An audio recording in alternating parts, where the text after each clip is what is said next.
Blenheim Palace, one of the grandest of all Britain's great houses.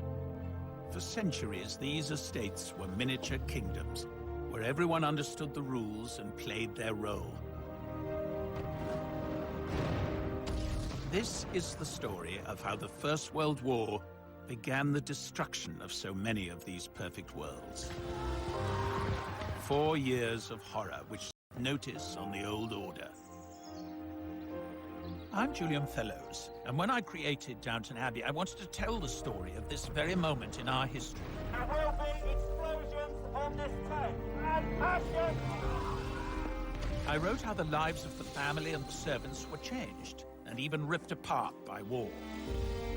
We showed the women who went to work, and we watched as the doors of the house were thrown open to receive the wounded. Now I want to tell you about the men and women of a real house, Blenheim Palace, the war stories of a real Downton Abbey.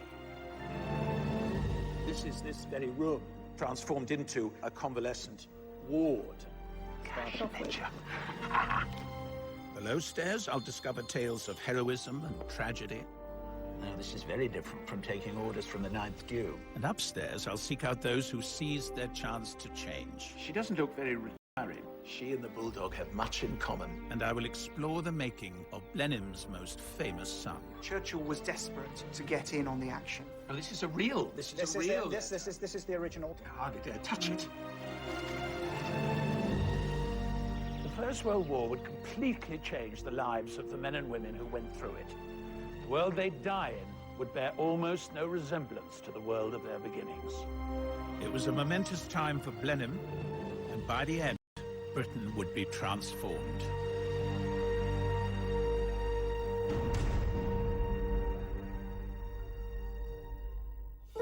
Blenheim Palace was built in 1722. An extraordinary physical manifestation of the power and status of the Churchill, later Spencer Churchill dynasty. The Dukes of Marlborough were the head of the family, kings in their own land. 80 servants ran the house and gardens. 145 farms were worked by tenant farmers and labourers. The house dominated the town of Woodstock, just beyond its walls. Its children attended Blenheim schools. Shopkeepers and craftsmen depended on the house for their livelihoods. And so it remained until the Great War. So what was life like at Blenheim before the Ninth Duke inherited? Blenheim was almost bankrupt. His father had sold much of the collection. The whole estate was tottering, and it needed a vast injection of money to get it up and running again. And Consuela Vanderbilt could provide it.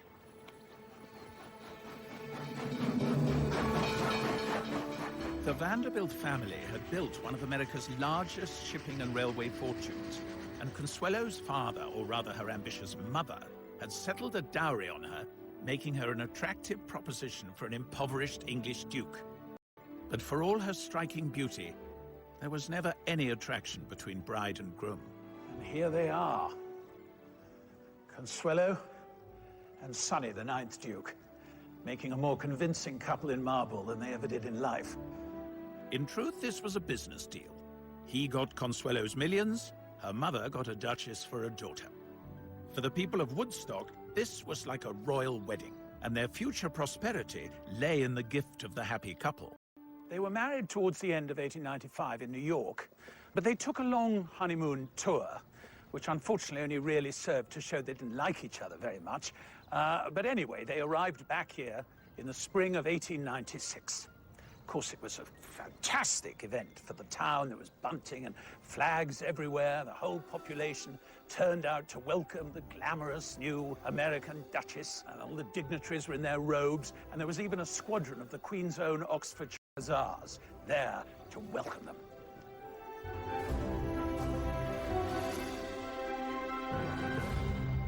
Consuelo's reception was cooler once she entered the palace. There she met her new in-laws, the Spencer Churchill family.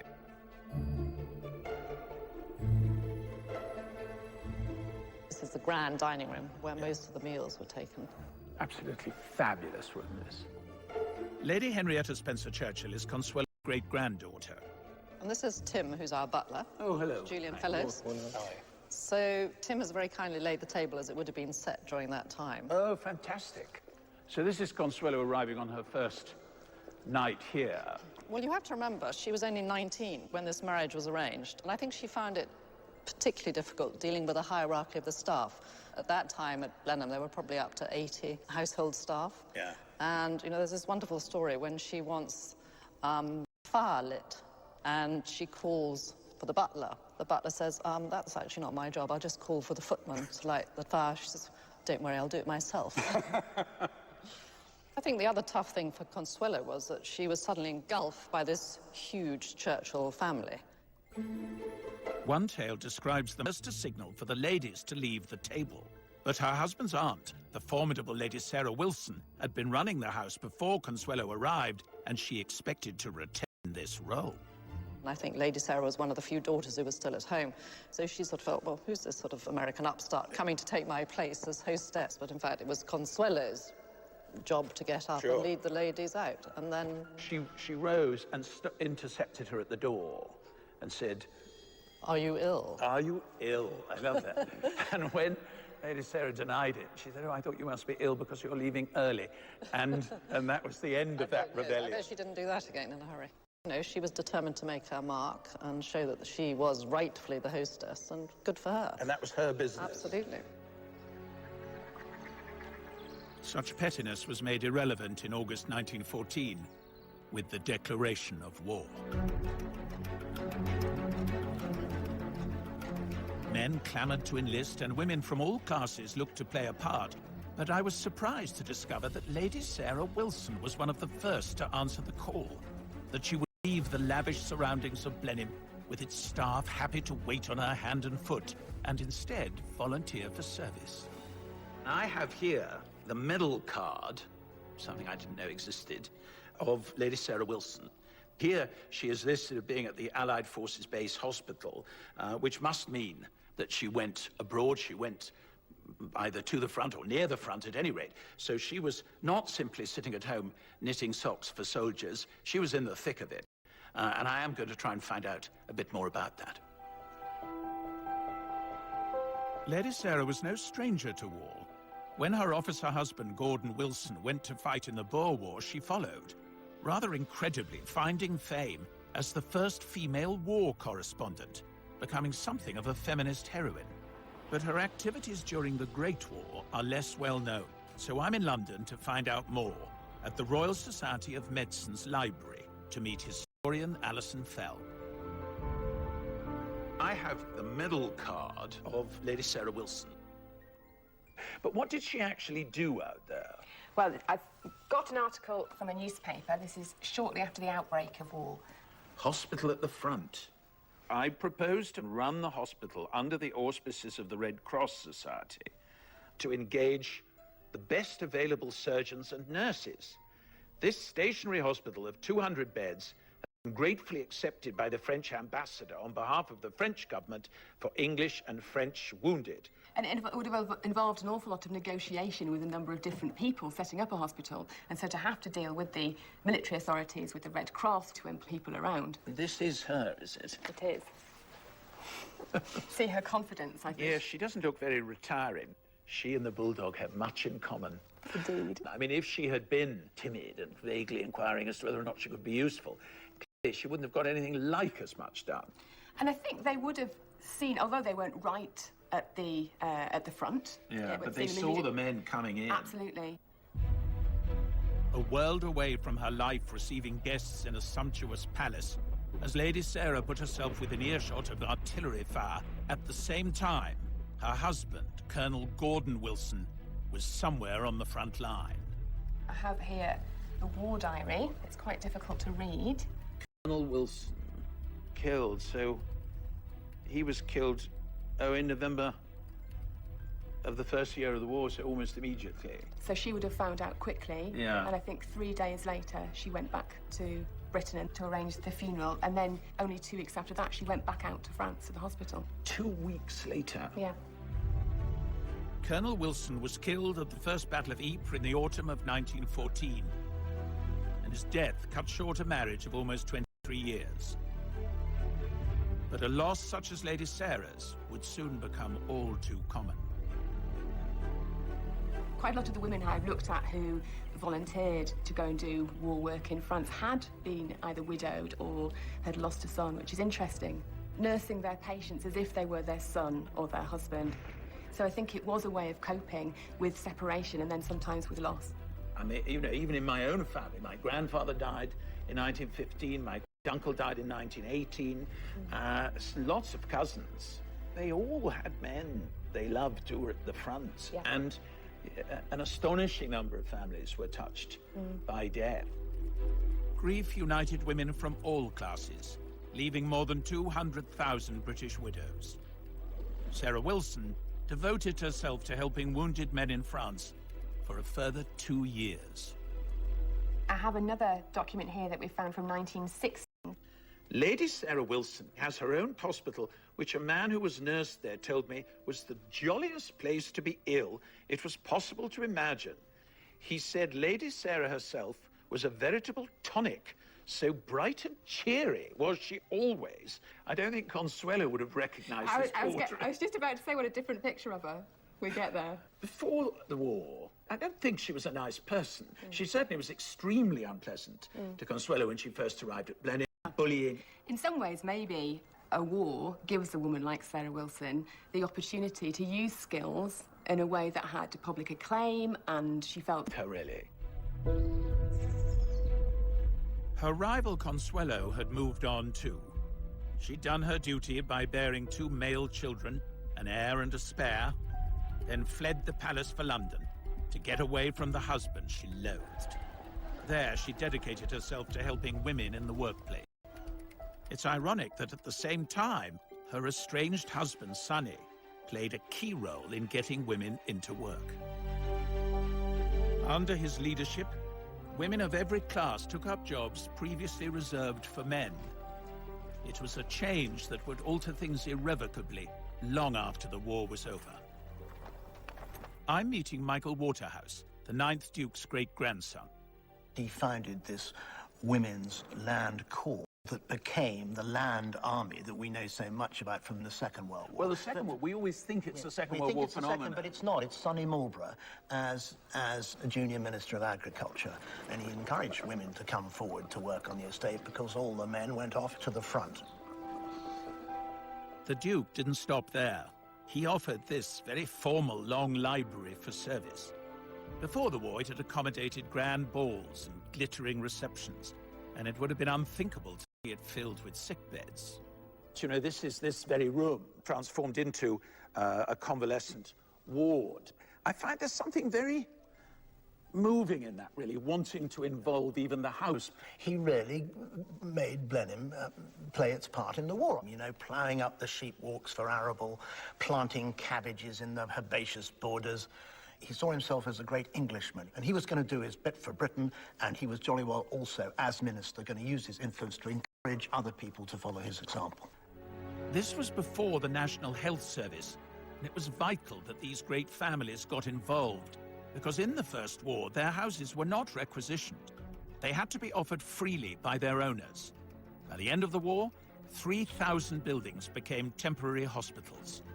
And in these hospitals, on the land and in munitions factories, 2 million British women took the place of the men who'd gone to fight. Their service would prompt first concessions, allowing women the right to vote. But it was the men of Blenheim who faced the horrors of the front line. Above stairs and below stairs, they volunteered to fight for their way of life. I'm going in search of 2 young men from very different backgrounds.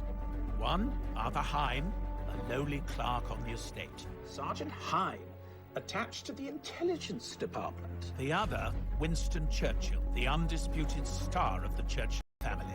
There's absolutely no doubt that he did experience firsthand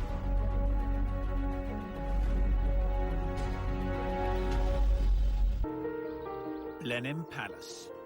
For 300 years, this has been the home of the Dukes of Marlborough, head of the Churchill family. They created this jewel in 30,000 acres of Oxfordshire, where their money and status offered security to all around them.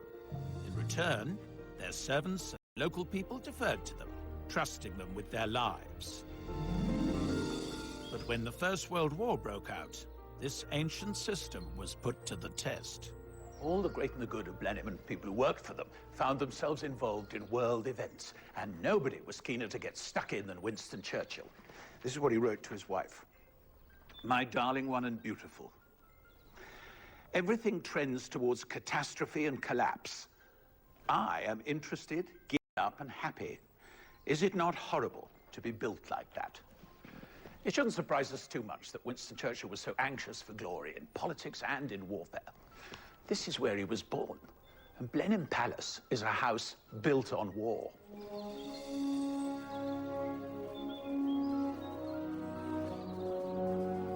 Throughout his young life, Winston had a constant reminder that war was in his blood.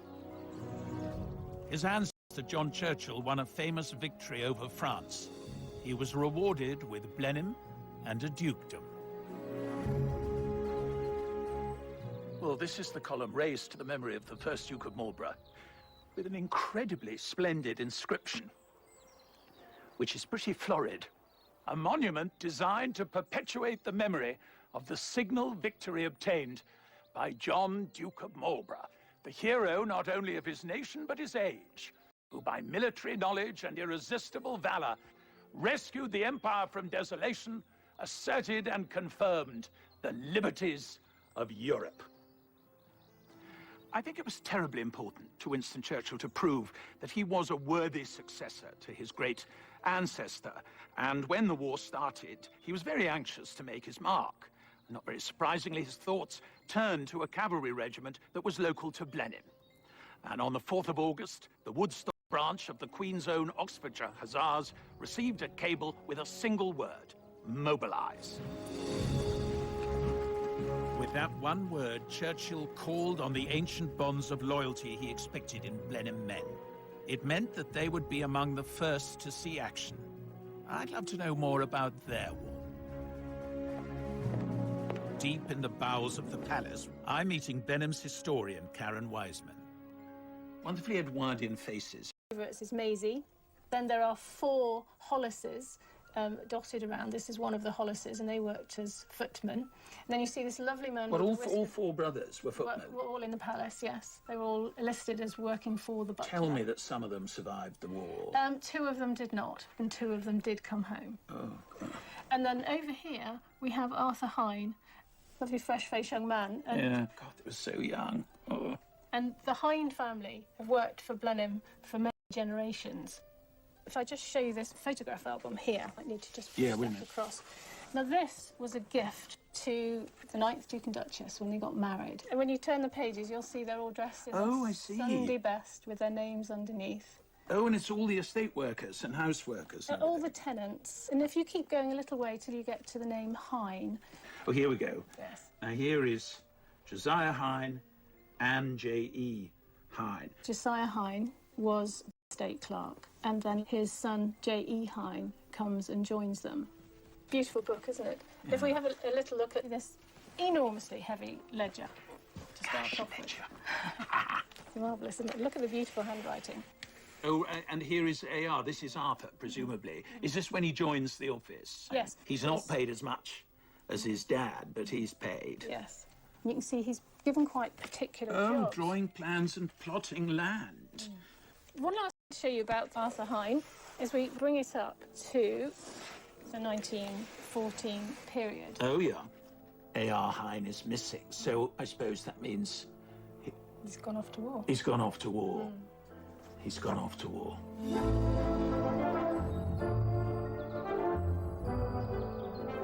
Up to this point, much of Arthur Hine's experience of military life had been in the Hussars' regular training camps at Blenheim, where he would have encountered Winston Churchill. The war wrenched Hine from this secure world.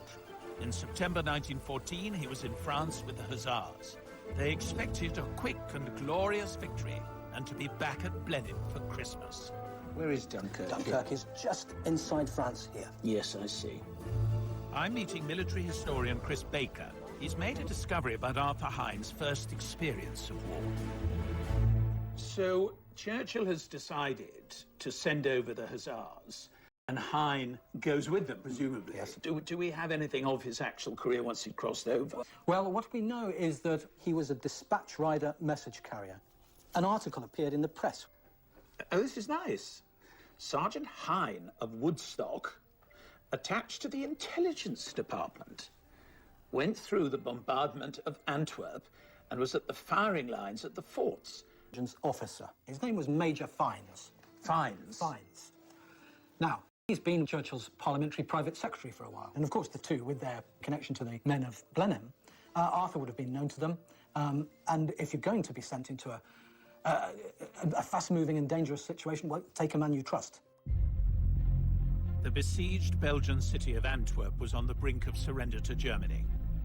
Winston Churchill became the loudest advocate of a British mission to save the city, which sent local Blenheim man Arthur Hine into the fray as a dispatch rider.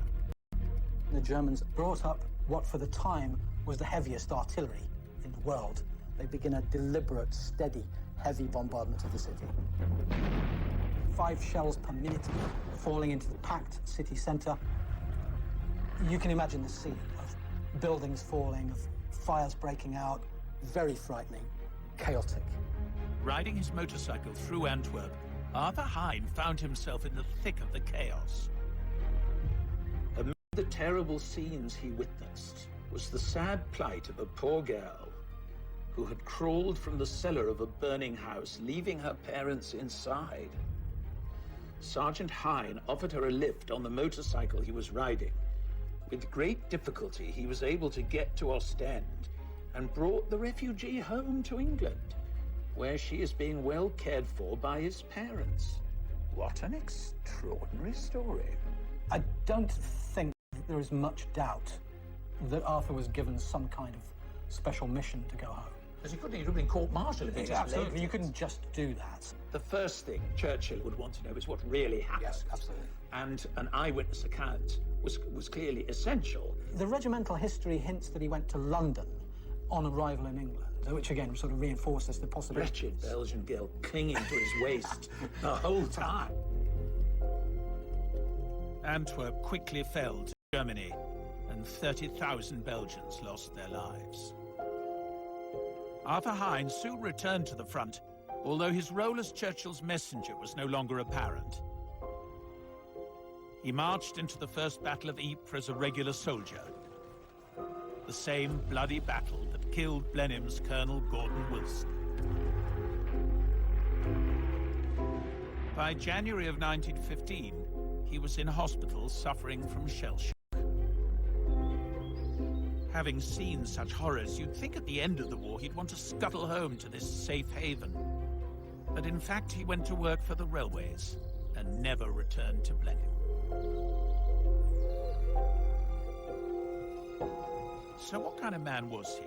Here we are. To see what she knows, and also to tell her what I've discovered. And it is an extraordinary, extraordinary design, you think. And there's the first Duke on his column, you see. Fantastic. And I'm just going to show you. This is the Queen's Own Oxfordshire Hussars. And this chap is Arthur Hine. My goodness me. He looks so young, doesn't he? It's just He looks so heartbreaking. Really. small. So small and So young. small. Did you get to know him well, then? He came to our wedding, and I've got a picture with Oh, I'd me, love to see it. Where is it? with me. And there he is. Oh, but you see, he's quite sort of stylish, isn't he? And he was always well dressed. But I mean, the way he holds himself, Yes, you can see yes. he's a military man. He certainly was a character, as you can see. I know, no, you can see it in that, actually. Rather extraordinary, really. And he used to come to our house and he used to go, bang, bang, bang, Hine here. Hine here. And he would never, like, when I used to say Grandad, he used to say, no, it's Hine. Oh, and you had to call him Hine? Mr. Hine or just Hine? No, just Hine. He would just turn up out of the blue, and I used to say, I'll cook dinner, whatever. No, give me a cup of tea. Got to be on the next train. Got to be back on the train. Got to be back to Tiverton Parkway. It was very strange. It seems, forgive me for saying, slightly dysfunctional, all that. And I wonder, I mean, he did have a kind of breakdown, really. But actually, he A very splendid war. He worked in the intelligence. He was taking messages, we think, probably, to Churchill from the front. So he was a very gallant figure in that bit. And he had this extraordinary adventure at the end of the siege of Antwerp. Do you know about his rescuing? No. None of that. It's all Nothing. secret. Well, amid the terrible scenes he witnessed was the sad plight of a poor girl who had crawled from the cellar of a burning house, leaving her parents inside. And Sergeant Hine offered a lift on the motorcycle he was riding and brought the refugee home to England, where she is being well cared for by his parents. My goodness me. Isn't that extraordinary? I mean, a real adventure. To think he had so many stories to tell. I know. And he couldn't tell them. No. He was just a man of mystery. Bang, bang, Hine here.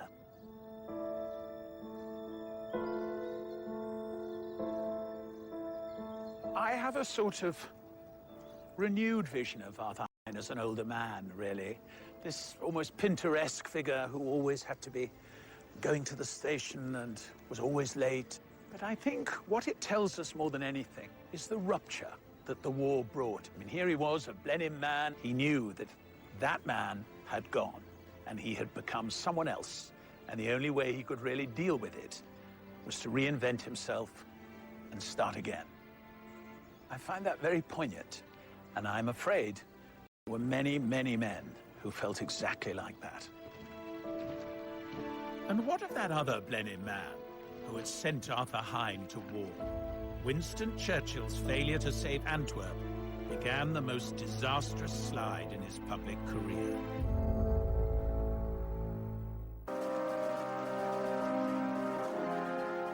Blenheim Palace, home of the Dukes of Marlborough. The first Duke's great victory over France brought the family wealth and influence, and the man most likely to follow in his footsteps was Winston Churchill.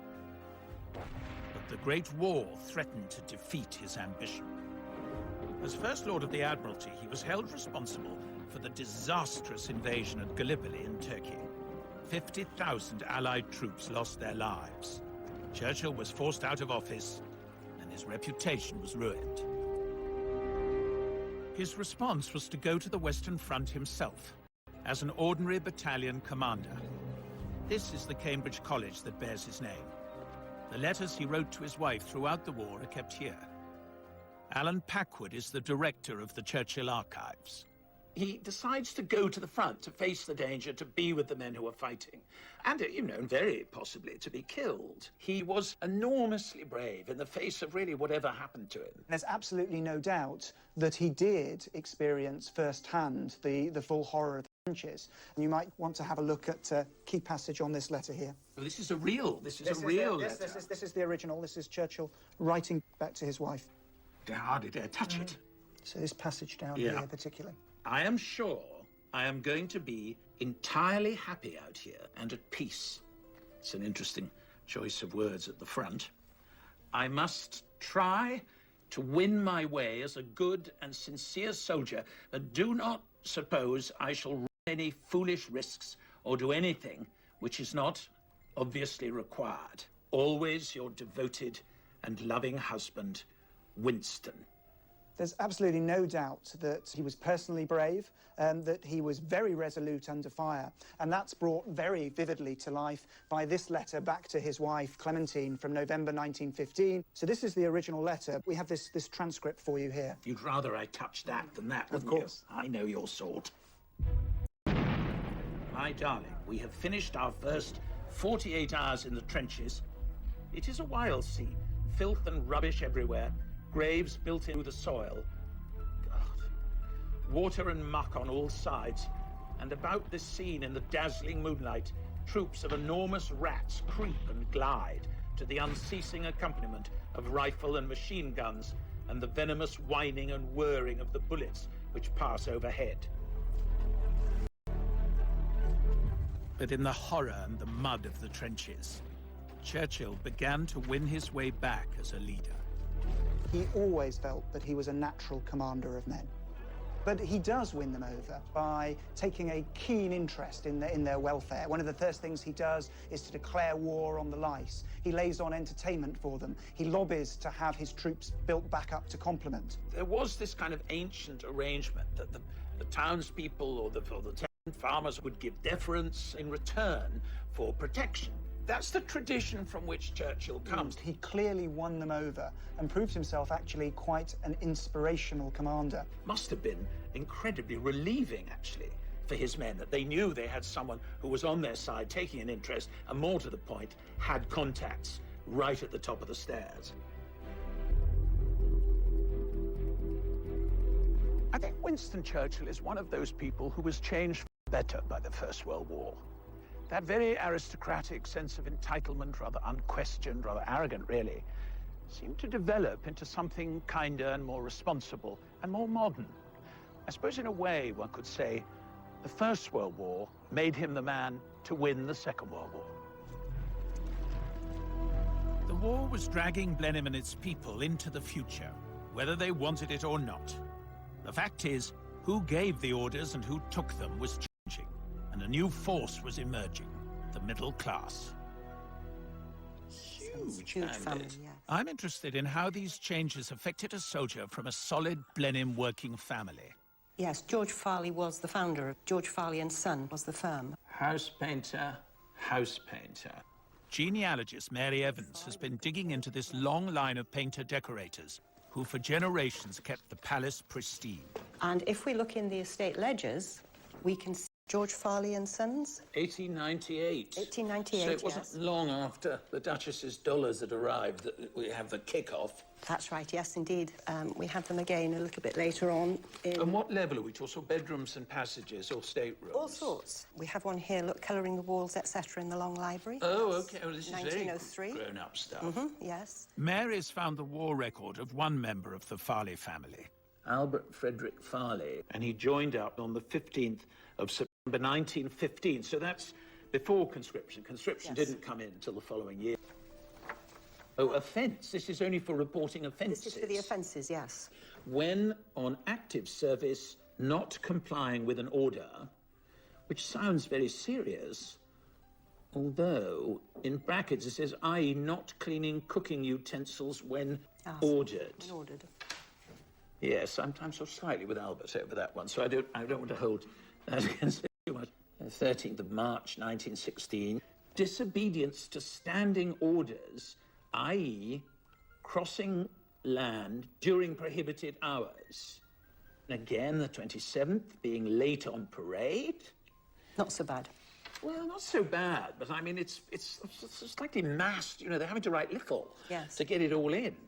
And here we have refusing to obey an order, which I'm afraid this time is not qualified. And the last word, missing. It's rather sad, isn't it? You think he volunteered to protect his country and went off brave, and it hasn't gone well from the beginning. So the question is, what happened to him? I want to discover why this eager young recruit behaved so badly, and what lay in store for him, and this great house that had shaped the universe in which he was born and raised.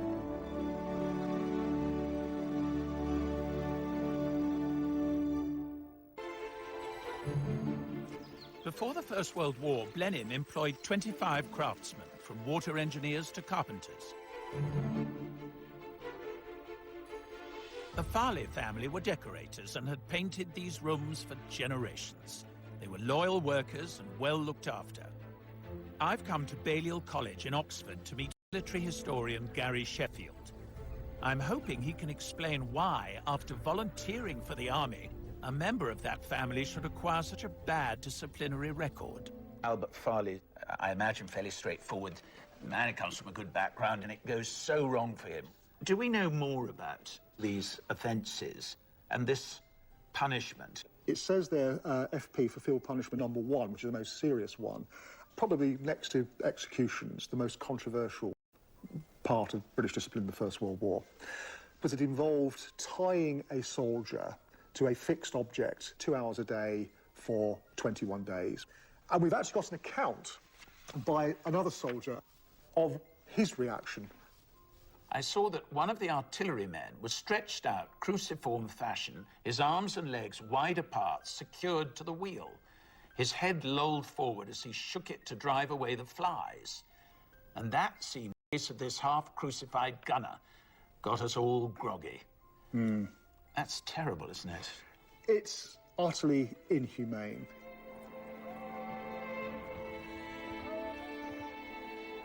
Albert bore his punishments and fought in ghastly conditions in the Battle of the Somme during the wet autumn of 1916. It was one of the bloodiest battles in human history. But even this nightmare cannot fully account for Albert's bad record. Most other soldiers who went through the same hell fell into line. We don't know precisely what order he disobeyed, but we do know something about the background. Have a look at this entry in the battalion war diary. Relieved by the 6th Battalion of the Queen's Regiment, very quiet but wet, marched to Berneville, billets poor, place all mud and slush. Yes, I mean, that's the key to it, isn't it? I think it is. After terrifying days and nights in the trenches, billets, temporary living quarters at a safe distance from the front, were meant to offer desperately needed respite. One of the central facets of being an officer that would have been drummed in to people going through officer cadet units in places like this Oxford College is that your first and foremost responsibility is to look after the comfort and well-being of your men. Sure, not to pour yourself an enormous whiskey and put your feet up, which I'm sure is what they really wanted to do.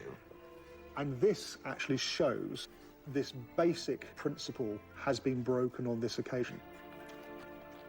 Albert Farley would have entered the army expecting his commanding officer to be someone like the Duke or Winston Churchill, who almost by instinct would look after their men in the same way a landlord would look after his tenants.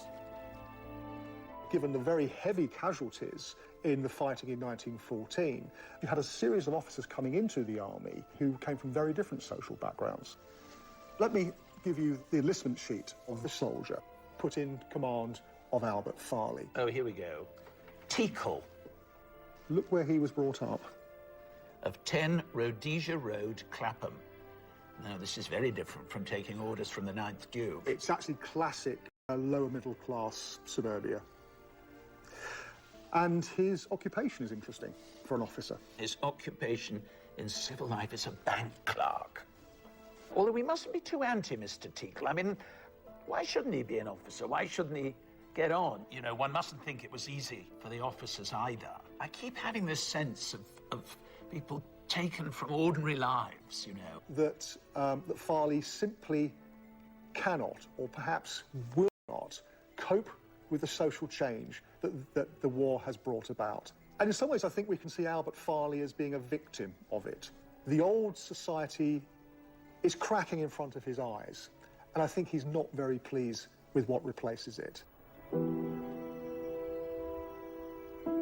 6 months after receiving his worst punishment, Albert Farley's war was over.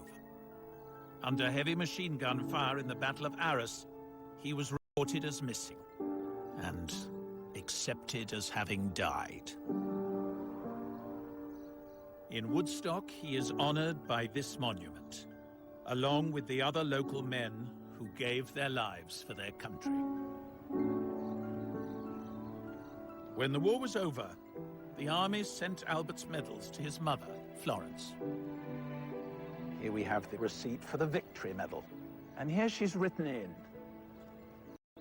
"My son, A.F. Farley." I think there's a sort of pride in that when she writes "my son." She's sort of lifting him off the page. By its end, the Great War had cost nearly 1 million lives from Britain and her empire.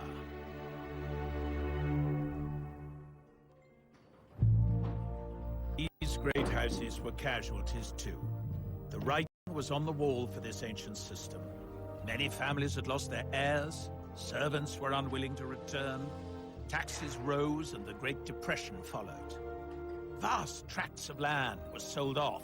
In 1 year alone, 17 country houses were demolished. Many more were converted to other uses or given to the National Trust. At Blenheim, Sonny, the 9th Duke, refused to accept this change. His first wife, Consuelo built walked away from the suffocating tradition, married again and lived happily ever after. But Sonny had dedicated his life to Blenheim and he couldn't stop now. He carried on spending her money on the house and these spectacular gardens.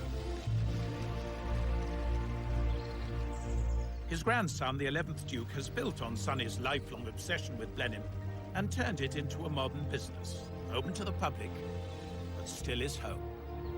He started with the Italian gardens before the First World War, and then where we're sitting now, the water terraces, he did after the First World War, from 1925 to about 1930. Just when a lot of other families were pulling in their horns, he was making Blenheim more splendid than ever before. That's correct. I mean, it's extraordinary when you think of that. Like Barter appearing at Blenheim. Yeah, well, I mean, it's wonderful that it exists today, and we're trying to keep it going.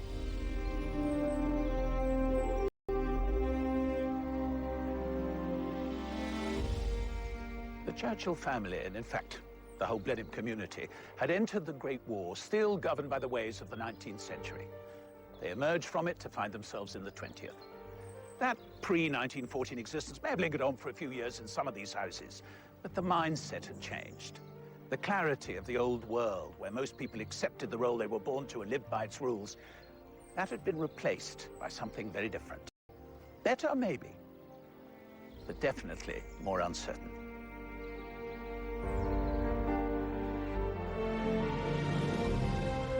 And we head to another grand house this weekend as the new series of Downton Abbey continues Sunday at 9.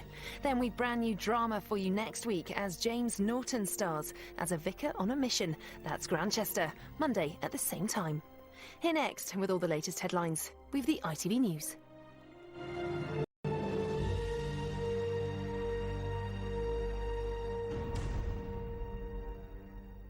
Lay in the gift of the happy couple.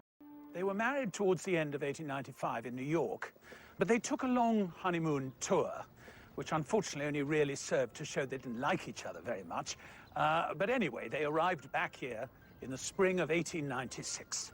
Of course, it was a fantastic event for the town. There was bunting and flags everywhere. The whole population turned out to welcome the glamorous new American Duchess, and all the dignitaries were in their robes, and there was even a squadron of the Queen's own Oxfordshire Hussars there to welcome them.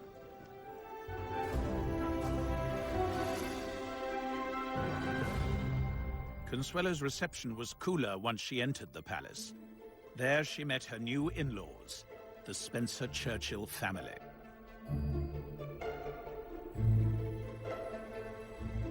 This is the grand dining room where most of the meals were taken. Absolutely fabulous room, this. Lady Henrietta Spencer-Churchill is Consuelo's great-granddaughter.